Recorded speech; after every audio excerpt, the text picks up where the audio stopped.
Rachel can't understand the strange sounds and goings-on in her house, or why her son, all of a sudden, has an imaginary friend, until he mentions the name Paul and what his friend wants. Rachel's deadly secret that she's kept buried for many years has now worked its way to the surface, only to take everything from her.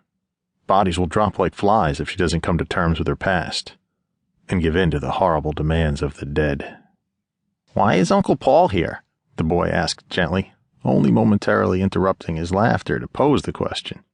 "Honey, you don't have an Uncle Paul. Now go to sleep. Nighty-night." Rachel slowly lifted herself from the bed, ready to walk out of the room and turn off Sammy's light, to venture toward her own room to watch some TV and drift off herself, expecting nothing more. "No, but you do." "What did you say?" Rachel asked, thinking that she could not have possibly heard the words that Sammy had spoken. "You have an Uncle Paul, Mommy. He's been making faces at me. He's funny."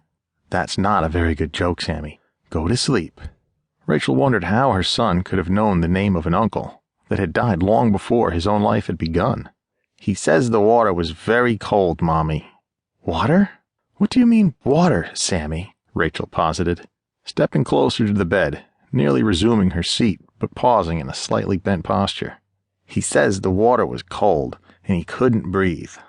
"Sammy, is he talking to you right now?" "He doesn't talk to me, Mommy. He just makes faces at me, and then I think something in my head." Between each sentence, Sammy's giggling resumed.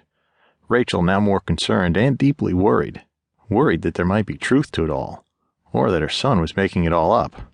Either way, a terrible ordeal already.